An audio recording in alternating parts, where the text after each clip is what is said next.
To my left, we have Jenny. Good morning. Joining us this morning. If you're joining us for the very first time today, welcome. We hope that you'll stay a while.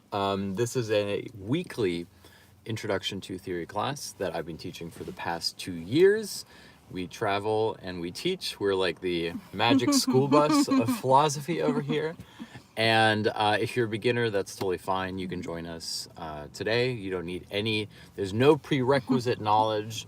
Of course, if you'd like to read up on the previous courses, you can download my ebook, which is available exclusively on Patreon. That's also how we fund these classes, because these classes are open access, which means they're free for everybody. Yeah. Now, if you're joining us somewhere across this vast galaxy or the world, please do leave us a comment letting us know where you're joining us from. We are currently in Spokane, Washington. We're going to be here for a little while, then we're going to Seattle, and then we're going to be touring the East Coast, and then we're going to be doing our Euro tour this summer. So there's going to be dates coming up for that. I'm very excited. I see someone from Detroit. We're actually going to be in Detroit pretty soon. Yes, we're very excited. We know it's not on the East Coast, but... So a couple of things you need to know about these classes is, and I'm just going to say, Slovakia, Ecuador, Azerbaijan. That's amazing. That's really genuinely moving to me. Yeah, so Brazil, thank you guys for Belgium. joining us. Nice. Thank you so much. This is going to be a class within a new series that we've just started, where I'm going to talk about dialectical materialism and Slavoj Žižek's take on dialectical materialism, which is somewhat unique. So it's going to function as a little bit of an introduction to Marxism, to dialectical materialism, to the relationship of Žižek to Lacan, Hegel, and Kant. But you really don't need to have any background in that. That's something that you can just pick up along the way. There's a couple of rules that we have. One of them is that we don't use any notes. There are no notes here. It's a little bit like, one of my favorite musicians is Jack White, formerly of the White Stripes.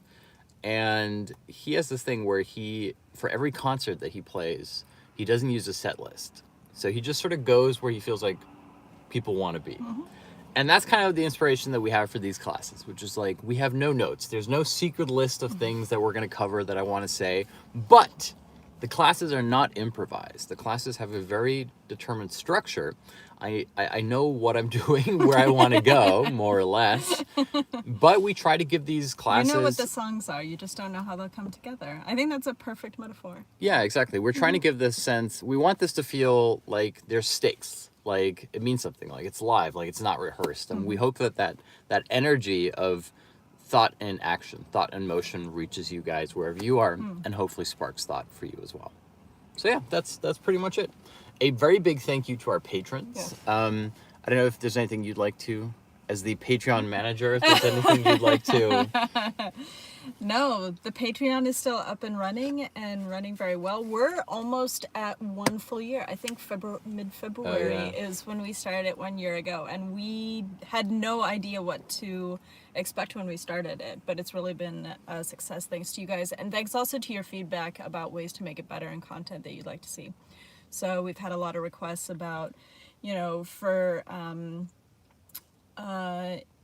from students who say, English isn't my first language. How about transcripts? Or people who say, I struggle. We do have transcripts. Yeah, we've got transcripts. Or people who say, reading is difficult for me. So we've got audiobooks and we've got bonus content and all that stuff. So it's just been really fun to do, and we're really grateful that you trust us to try this out. Totally. And I'm very grateful to you that you do such an amazing job helping us keep that on the road. Yeah. It really, really helps. Yeah. I feel like I'm the luckiest person alive to have an editor, like an in-house editor. It's really, really wonderful. All right. Well, we should just launch right in at this point. So make yourself comfortable. We're going to be here for a little while. I want to talk today about the idea of utopia. This is a word I'm sure you've heard, utopia. Going back arguably to Thomas More. Of course, you could argue that Plato was the first utopian thinker with the Republic, but Thomas More is going to be our starting point. And what I want to talk about today is how the idea of utopia within Marxism is often misunderstood. And that dialectical materialism and the dialectical materialism of Engels actually offers a really good way to go back to the idea of utopia.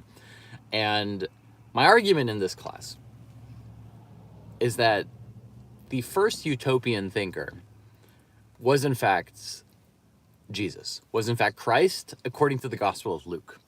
Now, just a little warning, trigger warning here.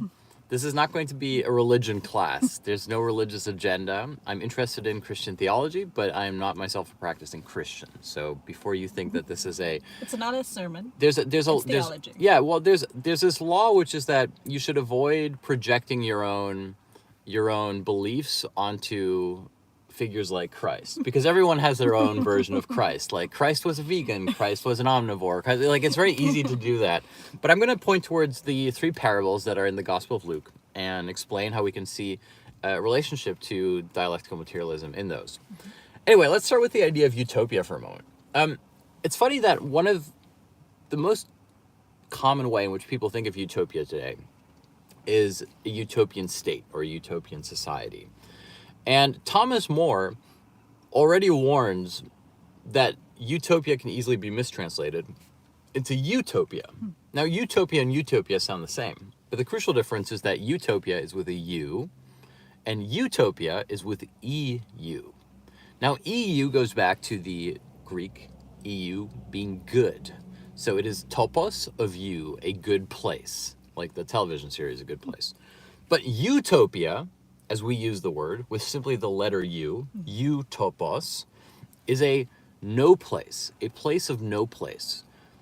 Now, why is it important to say what's the difference between a good place and a place of no place? Well, from an ontological perspective, the argument of a utopia is a space that, in a sense, inhabits a nothing, a no space.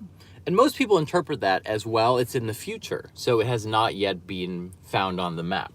And most people simply say, well, a utopia is either a good place or it's a non-place that has yet to be defined. And yet, when you go back to utopian thinking, and specifically, you could say within Marxism, you realize that we have to go back to a totally different understanding of what the non is, what the no place is. So what is the place of no place? And how, not to want to get ahead of myself, does the place of no place relate to the part of no part, which is Rancière's idea about what he calls the proletariat. Of course, for him, it's not just the proletariat, it's specifically the class that emerges outside. Now, there's a couple of things that I'm going to break down here so we can just kind of take it slow, and then we can sort of take it from there. And if you want to interrupt at any point, that's fine. It's not an interruption. It's more of like a holding me back. So there's a couple of things that I want to talk about here when it comes to utopia. I said I was going to talk about the Gospel of Luke. So in the Gospel of Luke, we have three parables. The first one is probably the most well-known. It's the parable of the mustard seed. The second one is the parable of the leavened bread, or the yeasted bread. And the third parable is the parable of the empty jar. And they're all pretty interesting. The first, have you heard of the first one? I wasn't familiar with any of them, actually. I think someone in our Discord discussion asked about it last week. But the first one, the parable of the mustard seed, it's a very basic sort of moralistic idea. It's almost a little bit like a passage from Lao Tzu. And it's this idea that a mustard seed starts very small and you bury it, right, underground, and it grows into the tallest tree. Is this a mustard tree? Is that right? Am I right? I don't know. It made me want to grow mustard because I grew kale a few years ago and I let it go to seed, and I now have 1 billion, more kale seed than I will ever use in a lifetime. I don't think you realize how prolific vegetable plants are until you forget about them and let them go to seed. That's true. But yeah. I imagine mustard seed is that way too. Sure, Jenneline is an accomplished gardener. The green fingers. I have the red fingers, you have the green fingers. Okay, so essentially the first parable is about the parable of the mustard seed, in which you plant a seed, which starts very small, and it grows into something very big. In fact, it becomes the largest tree. Now, the reason that Luke talks about this is because Jesus is asked, what is the kingdom of God? What does the kingdom of God look like? And so the parable of the mustard seed is supposed to be an illustration of the kingdom of God. It starts small, but you plant it, and then eventually becomes the largest tree. And here we have a utopian idea that is very similar to what the Spanish director Almodovar said about Utopia. In fact, you and I just saw the new Almodovar film, The Parallel Mother. It's quite interesting. We can talk about that in the Discord. Where he said that every relationship of love has a utopian dimension. And what that means is that when you're in love, it's not because you believe that you're going to live in a better place. It's not that you're moving towards a place you haven't been before. It's not that the place of no place is somewhere else. It's that you inhabit a place specifically unto your own. When you're in love, the utopian element isn't saying it's wishful thinking. It's not saying that this will grow into something. It's that there is suddenly, within the very experience of your day-to-day reality, there is an experience of you inhabiting a totally radically different space. This is something that Hannah Arendt already said. She said that when you're in love, it's like you become an island unto yourself. It's like it's you against the world. And the only thing that can change that is, according to Arendt, is if you have children. If you have children, then suddenly it becomes you protecting them against the world. And so there's something very insular that happens within a relationship, within love, which is that you suddenly experience the world around you very differently. You've carved out a utopian space within the functioning of the world itself. And this is also, like, again, to go back to what's important here with the idea of lack, the famous Lacanian expression is that love is to love the lack in the other. And what that means is that it's only through loving somebody else that you can experience yourself as if you were fully capable of being loved as well.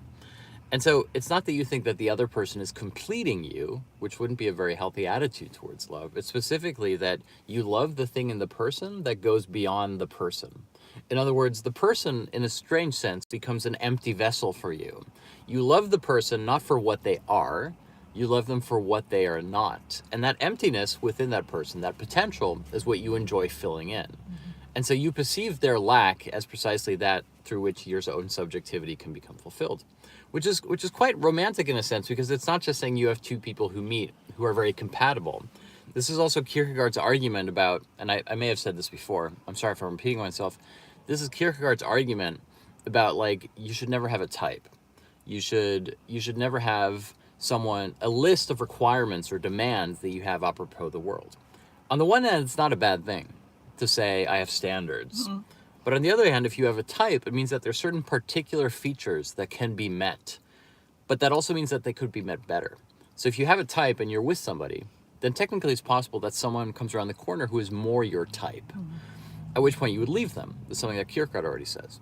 And so instead of having a standard by which you measure other people, love is finding somebody who is a standard unto themselves.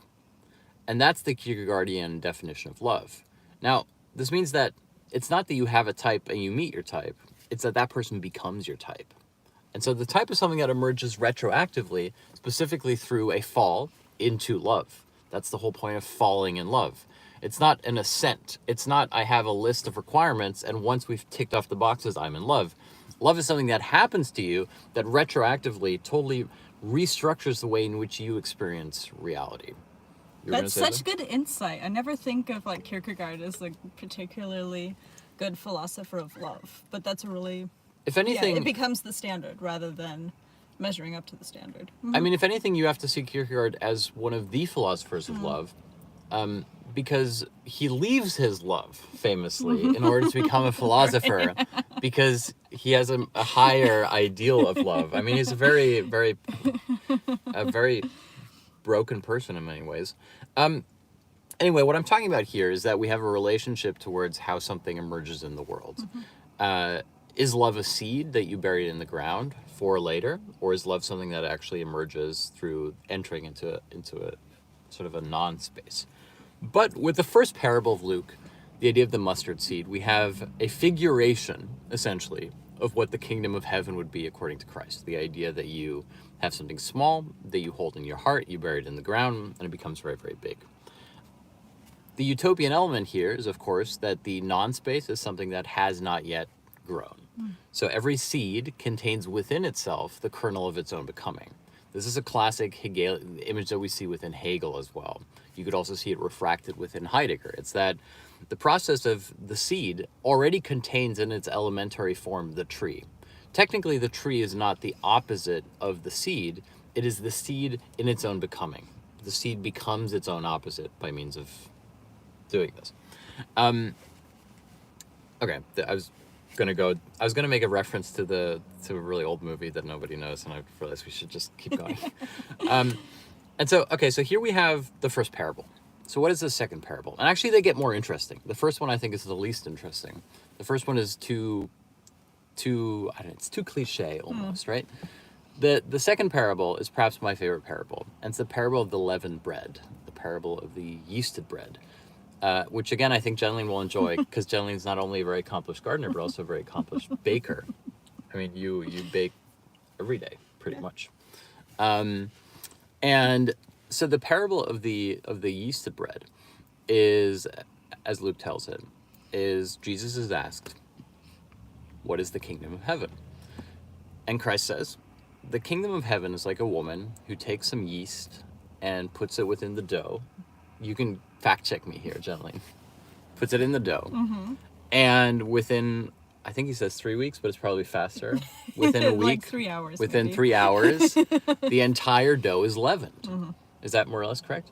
And so what's very interesting here is here we're already getting closer to a Marxist, essentially like a Marxist ontology, which is one of the key aspects within Marxism that you have to understand, is that class struggle isn't a class fighting against the system. All struggle within Marxism isn't between things. For Marxism, struggle is simply the internal limit of something, realizing that it is the internal limit. This is also why every once in a while I get comments, understandably, where people say something like, Marxism is a cancer, and the struggle between classes is a pseudoscience, etc. And what this comment reveals very easily is already a fundamental misapprehension. Because Marxism isn't about the struggle between classes. For Marx, the only class is the proletariat. But the proletariat is precisely not a natural class. The proletariat is a class that comes through the disavowal, through the false universal of capitalism with itself. It's the part of no part. It's the group that doesn't fully fit in, and that yet, in a sense, holds it all together. It's the fundamental exploited, you would say, minority, but of course, increasingly, it is the majority. And this is where, like, later in the lectures, we'll get into discussions on what is the proletariat and can we count other groups to that group, because this becomes the central discussion within post-Marxism. And the basic argument for Marx, and this may surprise people, is that the only thing that can undermine capitalism is capital itself. Now, this is totally different from the sort of answer you'll get from technocratic politicians like John Kerry. John Kerry, when he was asked, how can we fight climate change? He said, we have to fight climate change with capital. We have to fight climate change by investing properly, activist investing, working with companies, etc. We have to create a market for it. That's not what Marx means at all. When he says that capital is the internal limit of capitalism, what he means that it's not about bringing the fight to capitalism externally. It's not by positing an alternative worldview. It's that according to Marx, embedded within capitalism is the seed of its own destruction. And one of the things that capitalism, of course, has done very well, perhaps in a way that Marx couldn't even have envisioned, is that capitalism manages to then regurgitate and internalize its own crises. And so that whenever capitalism appears to find an inner limit, it then embraces that and finds another market.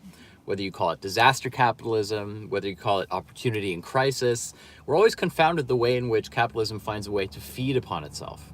But of course, what does happen, and where Marx was more or less correct, with his famous expression that everything concrete floats into thin air, is that this process of regurgitating and feasting upon your own crises essentially leads to continued abstraction, to the point where we abstract and we abstract and we abstract, and life becomes deeply alienated, as Marx put it. But all of that we can develop further. One of the interesting things here that Zizek said is Zizek says that if you think about it, what Marx posits as communism is essentially a kind of capitalism, a kind of capital without capitalism. It's the productive drive that is quite specific to capitalism, which is specifically a non-feudal social hierarchy of relations, but without the disavowed universal of capital. So it's like capitalism without capital, and capital is the inner limit of. But again, we have enough time to embrace this. We've got 3 months here, so this is the first class. And so what's interesting about this second parable is that if we talk from an ontological perspective, the yeast takes over. So we have here a particular entity, which is the yeast, right? It's a smaller part, and the dough is the bigger part. And instead of saying that we fight the dough from the outside to turn it into something else, the dough is changed by means of an insertion. if you will, it's like what is it? What's it called? Injection. No, but Vaccine. no, yeah, but what's the guy called? What do you call it when you inoculate? It's an Okay. inoculation essentially. You insert a little bit of yeast, and through that process, the entire thing becomes yeasty, as it were. And so, the second parable in Luke, where Christ is asked, "What is the kingdom of heaven?" he says essentially functions like this.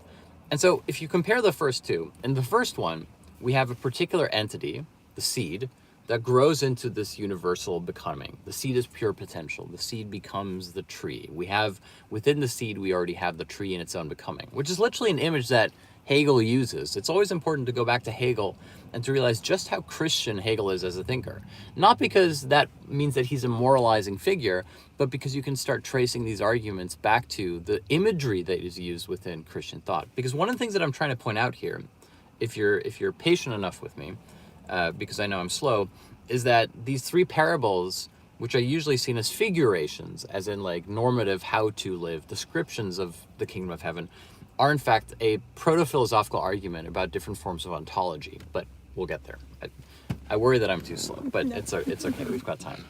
And so in the second parable, we have here a particular that rather than growing into a universal, instead of a seed that becomes a tree, we have a particular that's inserted extraneously into the universal, and that colors the universal from within. It's like you take a drop of ink and you put it into water and you color the entire water. Well, and this is also really important. I mean, I know that sourdough bread baking became such a pandemic hobby and activity, and I'm really glad, because I think that, and the science behind it is really fascinating, because there is natural yeast that does occur in all grain, and there is bacteria sort of perpetually floating around, and the challenge is always to get appropriate or the right kind of bacteria. And what's so remarkable about sourdough is that it creates not only a culture or an environment where the right kind of bacteria can thrive and kill off unwanted bacteria, it sort of allows new introduced yeast strains and bacteria to flourish. And there's sort of this symbiotic relationship between different forms of life to create both the texture and the flavor of sourdough. Yeah, no, it's super fascinating. It is very interesting. And tasty. And tasty. That's right. Yeah, we eat a lot of bread. That's very true. Yeah, no, it is really interesting. And I mean, of course, if you even look at the way early Christianity, or the New Testament in particular, I suppose you could say, that bread is not only metaphorically very important, but bread is at the very heart of the way in which the logic of the New Testament unfolds. The idea of the idea that the bread is the body of Christ, etc. And Hegel spends a lot of time talking about the whole idea of transubstantiation and what it means, for another time. So here we have the second parable, which functions a different philosophical, a different ontological logic. It's a different state of being. Within the seed, we have a form of kingdom of heaven in which the seed already contains the tree in its blueprint, and it simply is the process of its own becoming. Here we have a very traditional, I mean, that's the ontological approach, but there's also a teleological argument. The purpose of the seed is to become the tree, essentially. The seed is simply the non-mediated substance of the tree, sort of an a priori form. In the second one, we already have more of a Marxist approach, which is the idea that we have a particular that becomes bread by insertion into the universal, and thereby, in a sense, corrupts it or takes it over. It changes the substance of the dough by means of its own insertion. So it's not that the yeast becomes what it ought to be, it's that the yeast comes into an opposition with something else and creates something new. Now, the final parable of Luke, is the parable, and this is, I said the second one is the most interesting, but like the third one is like the most radical. And it's fun because you see how theologians of different generations have been stumped on how to interpret this. But the third parable of Luke, Christ is asked, describe the kingdom of heaven, which is an annoying question, by the way. Like, it's like if you're a rock star or something, or a movie star, and people ask you things like, you know, what were you thinking when you were acting this character? Like, you have to imagine that, like, Jesus is talking about the kingdom of heaven, and people say, can you describe it to us? You know, it's like, it's very tempting to say, well, it's really pretty and the weather's always nice and there's a spa and like, but one of the things that it's also very hard to know exactly what Jesus said and Jesus didn't say. There's sort of this definitive text where they went back to figure out what did Jesus actually say and what did he not say. Jefferson famously put together a booklet where Jefferson decided by himself to cut out the parts of the Bible that he thought were actually Jesus quotes and the stuff that he thought Jesus never would have said. And he created a booklet, like a copy paste thing, literally, where he said, this is the life according to Jesus of Nazareth. But he kept it very hidden because, as he already wrote in letters, of course it's not that hidden if he's writing about it, is that his political opponents already accused Jefferson of not being properly religious. And so if they realized that he'd taken scissors and glue to the Bible to make his own Bible, it would be sort of a heretical move.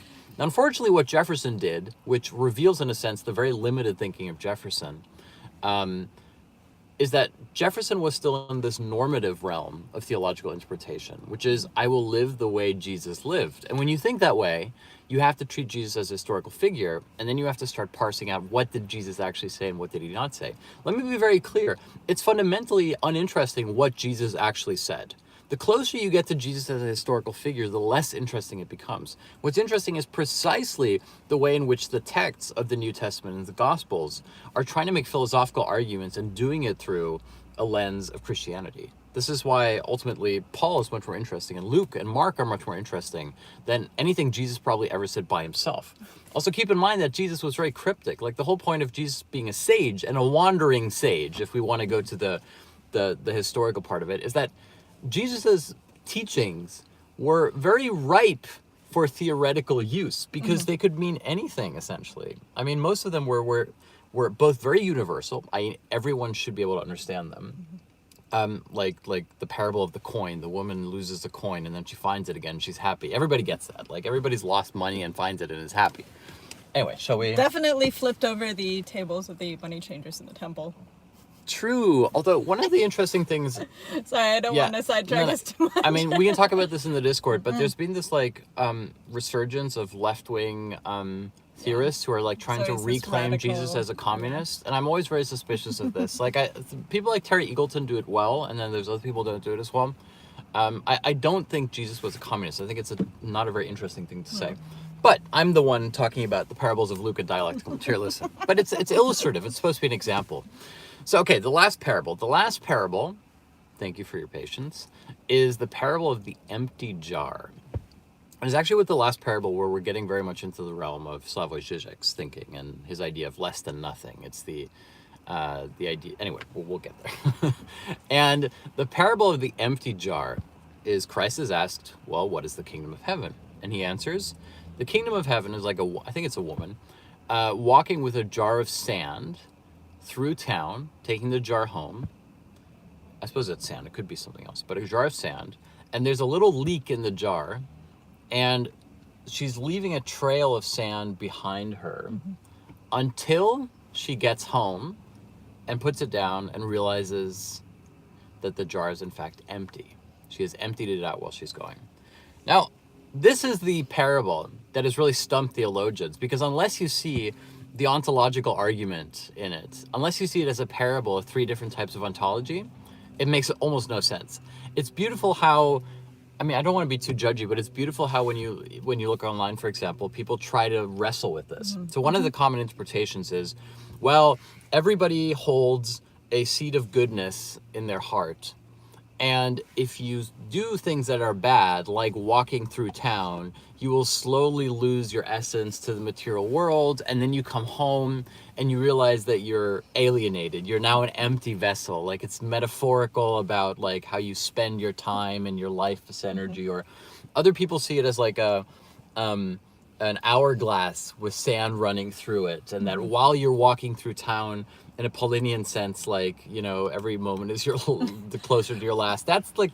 But I feel like you could even have the opposite interpretation, which is the sand is all your goodness, and you're sharing all your goodness with the world, and you'll be rewarded because the jar is empty and it will be refilled. And there's many ways in which, if you take it figuratively or metaphorically, you come up with these. Take you anywhere. It's just not very interesting, because then it's like, well, this is a very poor parable if you think about it that way. Instead, what's really interesting, if we go back to making ontological arguments, and remember, ontology is the nature of being, the question of being. Teleology is the nature of purpose. And they're very much connected. I mean, an ontological argument will have, an argument about the nature of being will have an impact on the nature of purpose, and vice versa. I mean, these are expensive words, but they're quite easy to understand, ultimately. Now, the funny thing here is that, from an ontological perspective, you could say that the parable of the jar is how something is essentially about constitutive negativity. It's the fact that where the jar is headed, teleologically, isn't from it is empty to being full. Mm-hmm. It starts full, and it becomes its own thing. Remember, this is a parable for the kingdom of heaven. It becomes the kingdom of heaven by emptying itself, by formally emptying itself of its own content. And so here we have a pretty radical, to my mind, the most radical definition of the kingdom of heaven, which is the kingdom of heaven is the process by which something which is full empties itself to become an empty vessel. In other words, I think that you could pretty much claim, and I'll spend the next half of the class explaining this, you could pretty much claim that the parable of the empty jar is, in fact, the very first definition of utopia. It's a very utopian statement. The kingdom of heaven is utopian here. It is a vessel that empties itself to become a non-place, a non-entity. But this is abstract, so let's fill in a little bit in.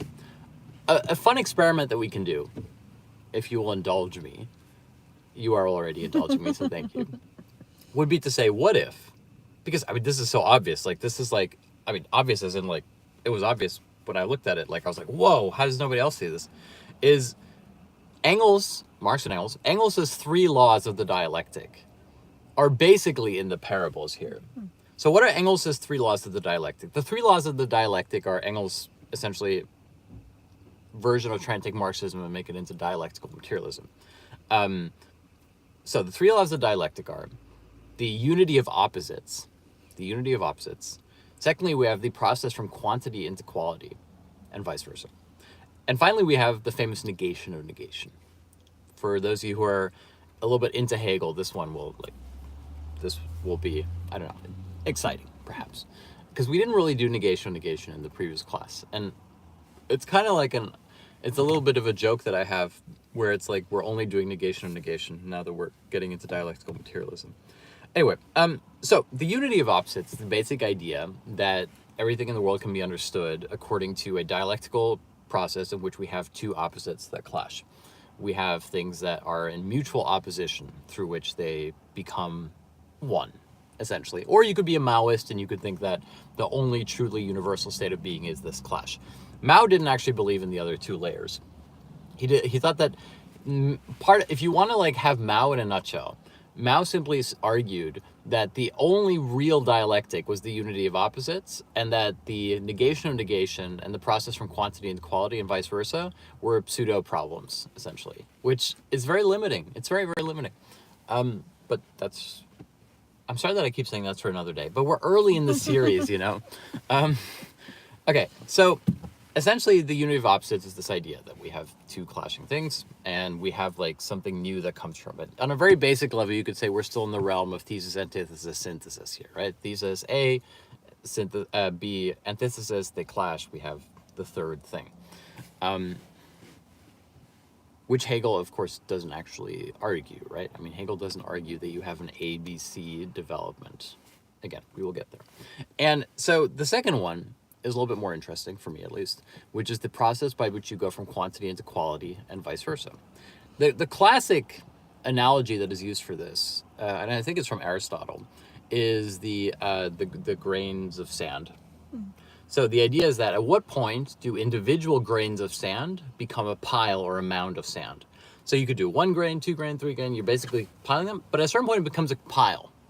And what's interesting is there you go from a quantitative state in which you have individual grains of sand to suddenly it becomes a handful of sand. It becomes an abstraction, essentially. It becomes not a unit of measurement, but it becomes like a symbol of a unit. You could say the same happens for going bald. This is how I usually refer to it, is that when you're going bald, you're losing individual hairs. But everybody loses individual hairs every day. It's quite common. And there's a certain point at which you've lost sufficient individual hairs that you say, I am now balding, or I am bald. But there's no precise unit of measurement. No one knows exactly, there's no, okay, I've lost my 10,000th hair or something, and now I am bald. It's a transition from a quantitative element towards an abstraction, towards a qualitative element, and vice versa. I mean, for balding, you can't really do it vice versa, unfortunately. I mean, people try, but for the grains of sand, you could. Yeah. This is the argument about, this is the second law of the dialectic, according to Engels. And then the third law of the dialectic, according to Engels, which we're actually going to dedicate an entire class to, maybe next week, maybe the week after, is the negation of negation. And what's really, and this is like the most important thing that you could ever learn about Hegel, is that Hegel's entire logic is to undermine the idea of chronological progression or logical progression. The very idea for Hegel is that nothing goes from A to B to C. There's no forward trajectory within history, within thought. There's only a perpetual doubling back, which is expressed to you as a forward movement. The most famous one that the most famous imagery that Hegel has, again, which I've mentioned before, is the assassination of Caesar. And here we can actually see the three laws of the dialectic pretty easily. When Caesar was assassinated, the idea was that Caesar was a threat to the republic. That essentially you have the republic, healthy. We have Caesar here, the opposite of the healthy republic. And if we eliminate Caesar, the republic can go back to being what it was. Mm-hmm. Now, Hegel argued that it was only the death of Caesar that ushered in the end of the republic.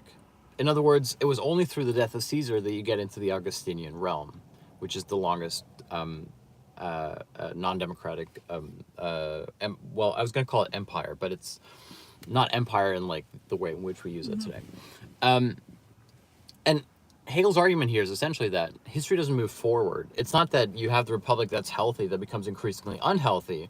It's precisely that what the senators don't realize is that Caesar is already the end of the republic. The republic is already dead.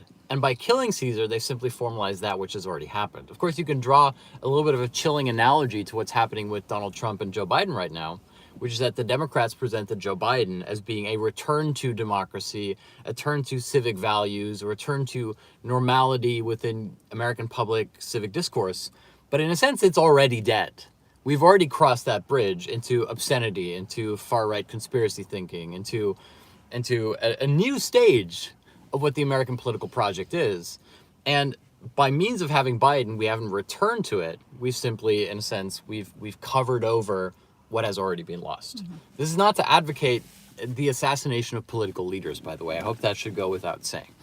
And so Hegel has this idea, which is that history doesn't move forward. History sort of constantly doubles back. History is constantly in its own process of disavowal.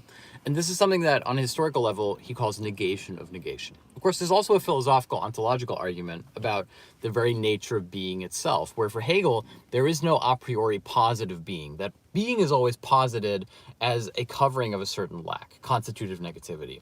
But we'll dedicate a whole class to this. Because my argument here, remember, is that we can essentially take the three laws of the dialectic and apply them to the three parables of Luke.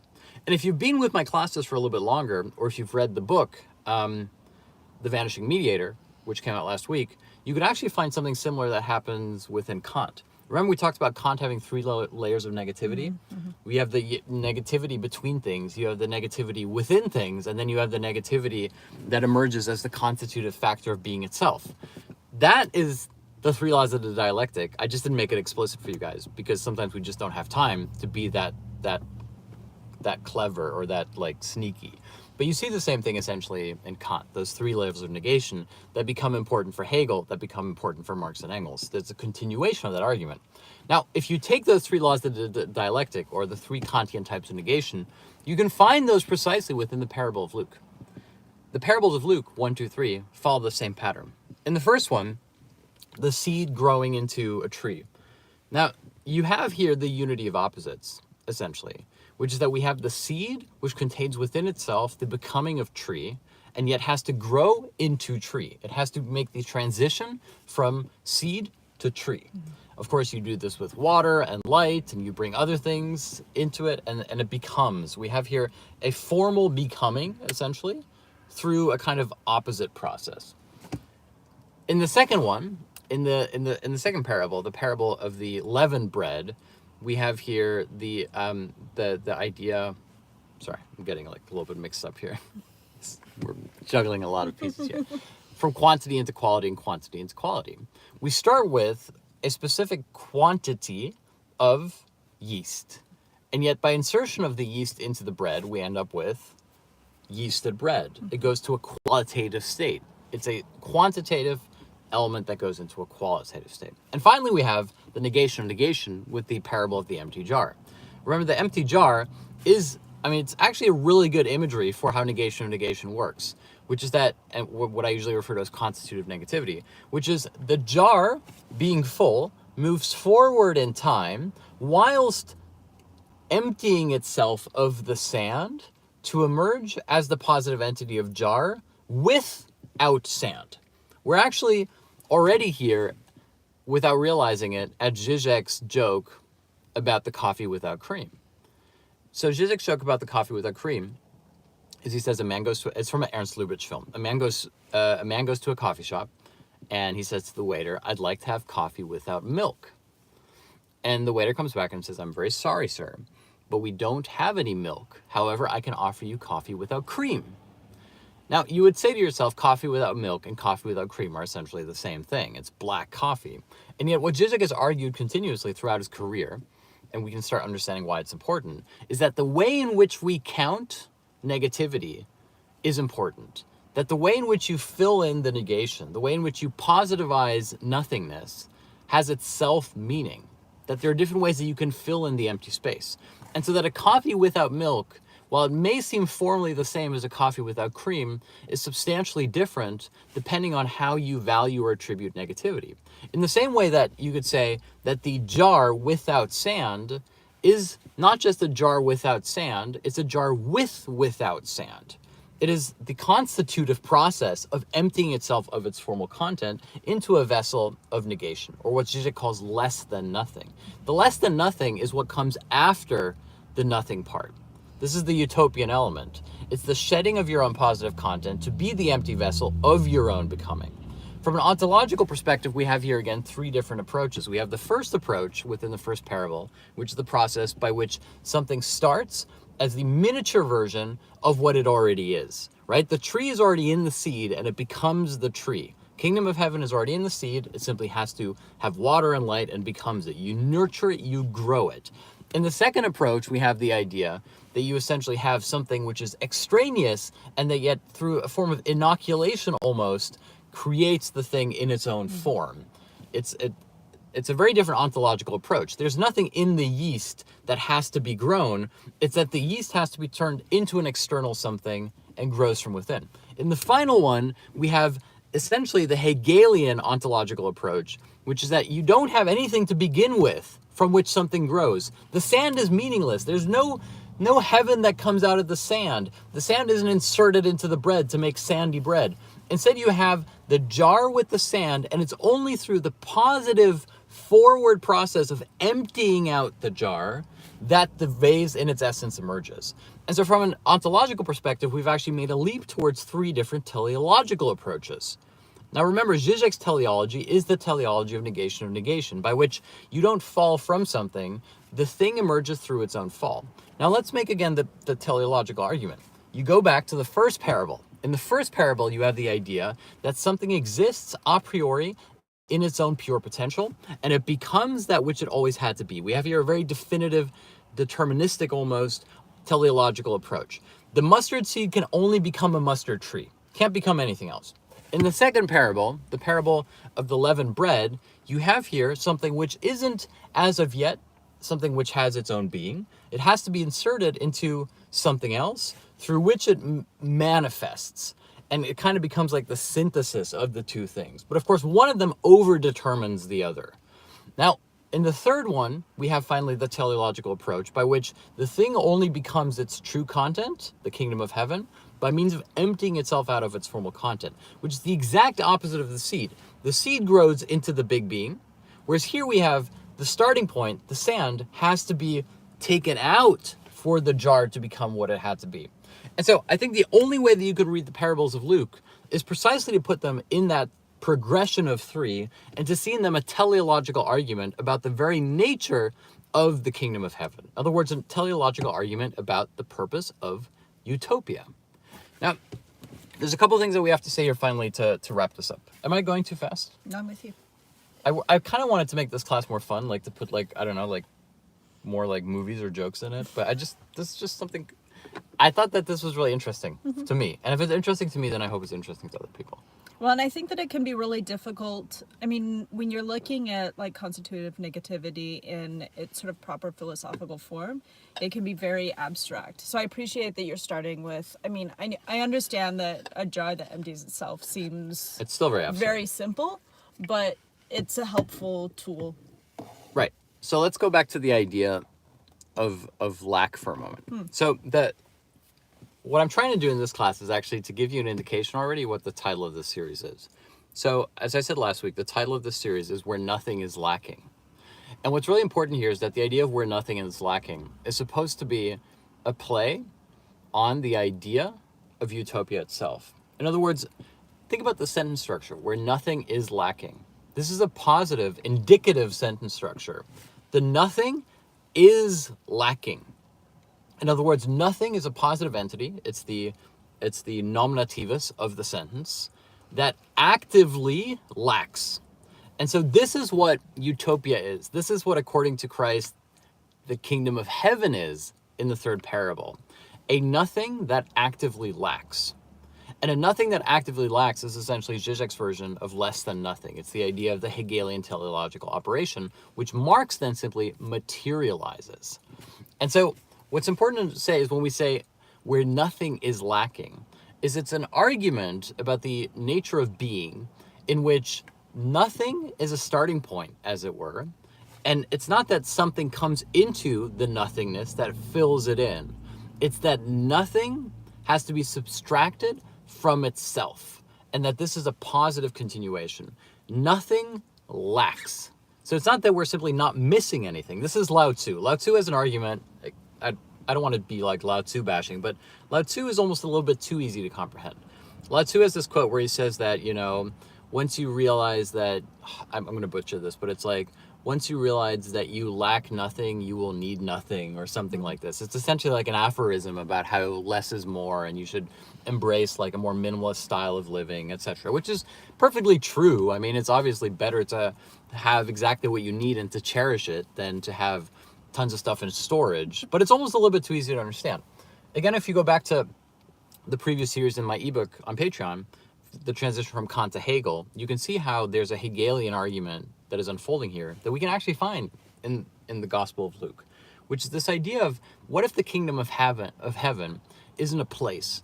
What if the kingdom of heaven isn't even supposed to be like either a tree or a jar or bread? What if the kingdom of heaven is precisely an argument, a philosophical argument about the nature of becoming itself? Because from the New Testament perspective, this is exactly what the idea of heaven should be. It's no longer this place up in the sky that you want to reach someday where everything is just dandy. Instead, the idea of heaven is something that exists within you already. That's the premise of the idea of the New Testament. That's when Christ says, where there is love between you, there you will find me. It's a philosophical argument that's being made about the very structure of being itself. That is radically different from the Judean structure that existed before then, which was intertwined within the Gentile structure, which was a hierarchical system.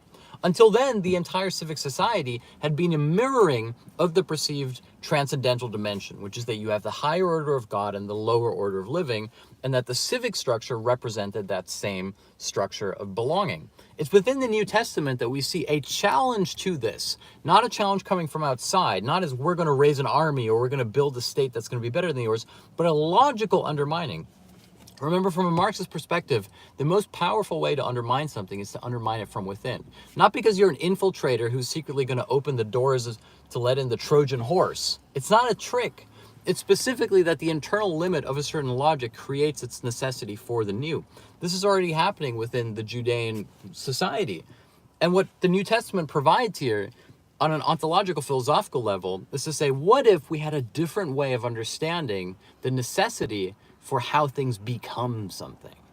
What if we have a much more radical ontological take on what it means to be within a hierarchy of living? Mm-hmm. And so the idea of utopia is no longer a place you go to. It's no longer something you build. It's not something you reach. Utopia is, in a sense, specifically the place of no place. And of course, in that sense, you could say from a Marxist perspective, the part of no part.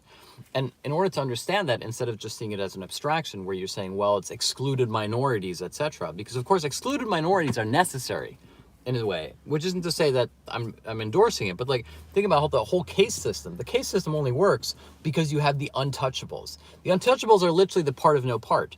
You have the case system, but the untouchables are, strictly speaking, not part of the system.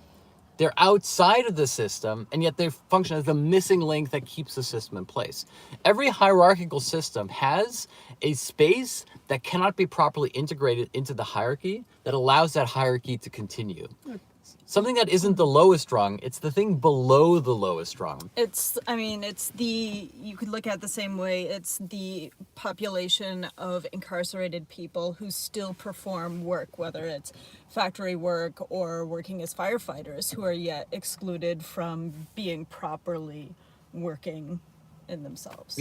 Yeah, they're not represented as workers, they're represented as prisoners. So they're seen as being outside the system, but they're what creates the functioning of the system. Yeah, there's no rung on the ladder that they're the lowest of. They're on whatever is next to the ladder. Exactly. Yeah.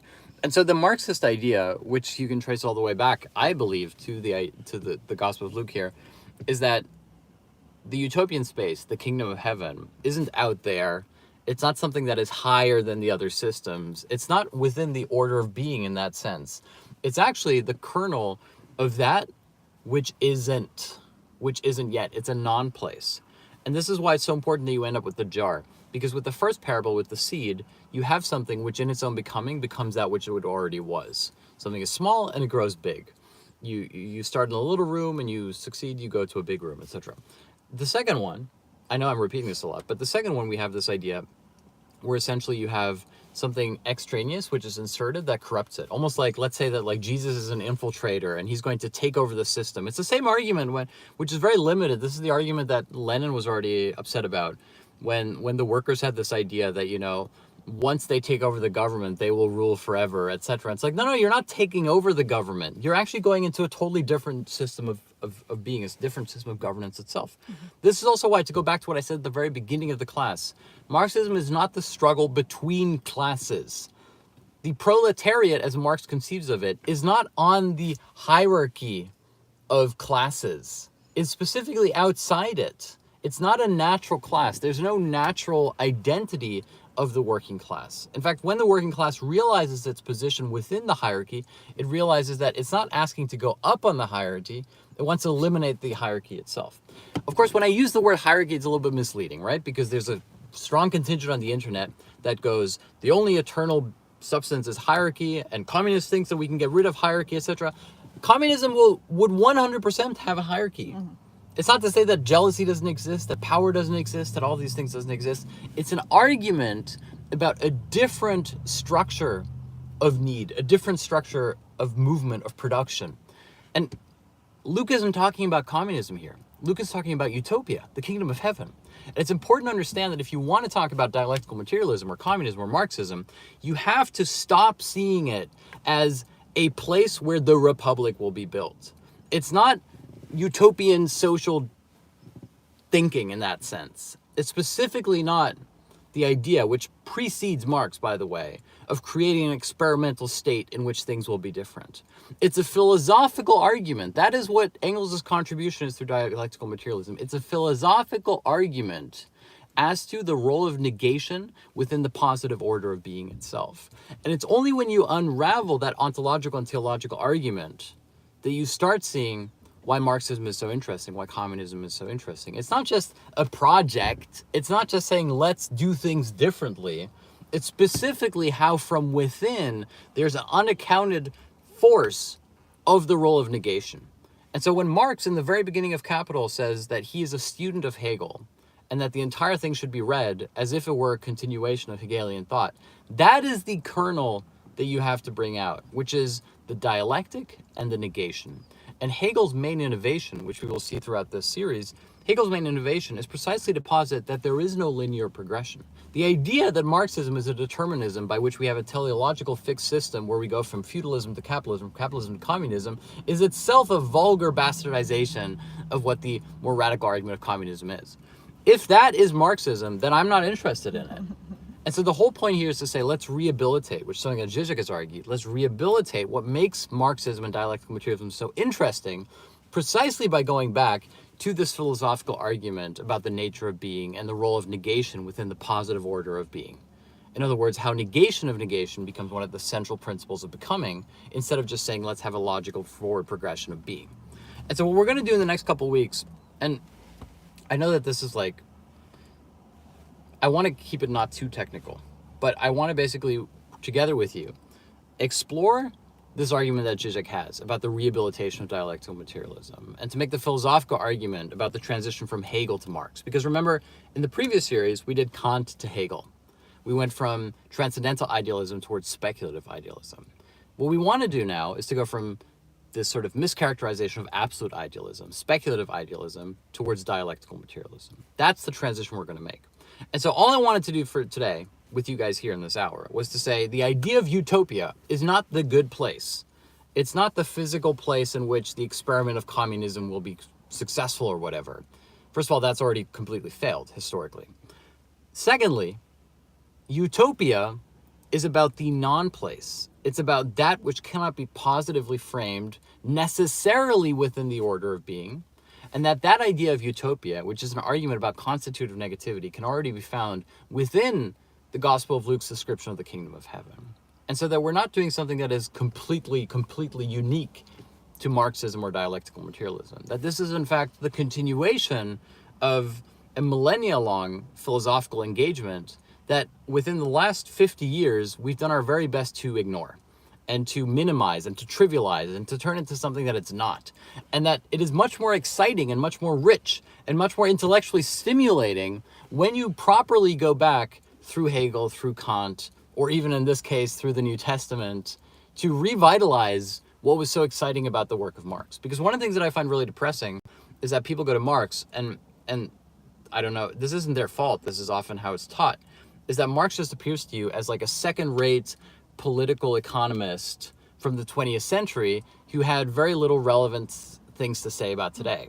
And then you have a whole wave of books of people saying Marx was right, etc.